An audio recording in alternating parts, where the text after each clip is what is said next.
The Soul and God, delivered in San Francisco, March 23rd, 1900, Part 1. Whether it was fear or mere inquisitiveness which first led man to think of powers superior to himself, we need not discuss. These raised in the mind peculiar worship tendencies and so on. There never have been times in the history of mankind without some ideal of worship. Why?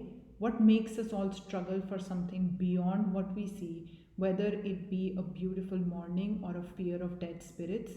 We need not go back into prehistoric times, for it is a fact present today as it was 2000 years ago. We do not find satisfaction here. Whatever our station in life, even if we are powerful and wealthy, we cannot find satisfaction. Desire is infinite, its fulfillment is very limited. There is no end to our desires, but when we go to fulfill them, the difficulty comes. It has been so with the most primitive minds when their desires were few. Even these could not be accomplished. Now, with our arts and sciences improved and multiplied, our desires cannot be fulfilled either. On the other hand, we are struggling to perfect means for the fulfillment of desires, and the desires are increasing. The most primitive man naturally wanted help from outside for things which he cannot accomplish. He desired something and it could not be obtained. He wanted help from other powers. The most ignorant and primitive man and the most cultivated man today, each appealing to God and asking for the fulfillment of some desire, are exactly the same. What difference? Some people find a great deal of difference. We are always finding much difference in things when there is no difference at all. Both the primitive man and the cultivated man plead to the same power. You may call it God or Allah or Jehovah. Human beings want something and cannot get it by their own powers and are after someone who will help them.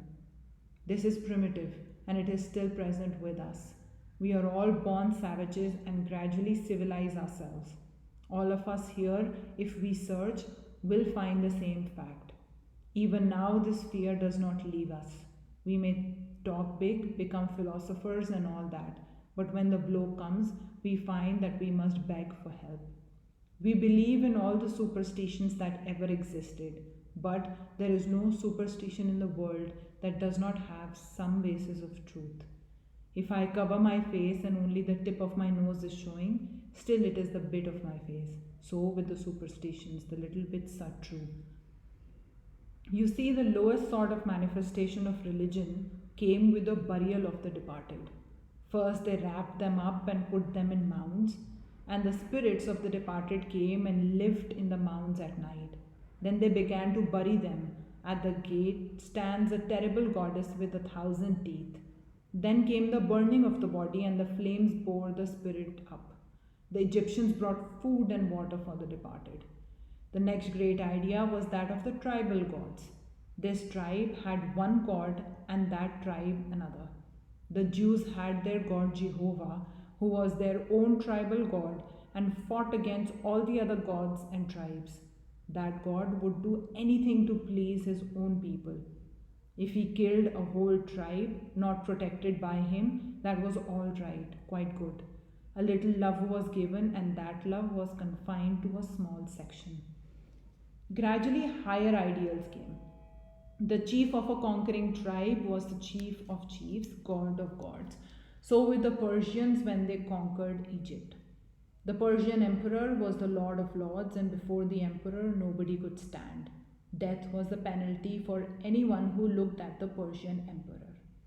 Then came the ideal of God Almighty and all powerful, the omnipotent, the omniscient ruler of the universe. He lives in heaven, and man pays special tribute to his most beloved, who creates everything for man. The whole world is for man. The sun and the moon and the stars are for him.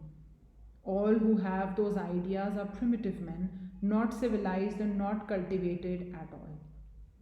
All the superior religions had their growth between the Ganga and the Euphrates.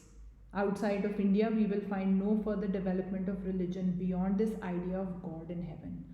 That was the highest knowledge ever obtained outside of India. There is the local heaven where he is and where the faithful shall go when they die. As far as I have seen, we should call it a very primitive idea. Mumbo jumbo in Africa and God in heaven the same. Mumbo jumbo, he moves the world, and of course, his will is being done everywhere. The old Hebrew people did not care for any heaven. This is one of the reasons they opposed Jesus of Nazareth, because he taught life after that. Paradise in Sanskrit means land beyond this life. So the paradise was to make up for all this evil. The primitive man does not care about evil, he never questions why there should be any. The word devil is a Persian word. The Persians and Hindus share their Aryan history upon religious grounds, and they spoke the same language, only the words one section uses for good and the other uses for bad. The word Deva is an old Sanskrit word for God, and the same word in the Aryan languages. Here the word means the devil.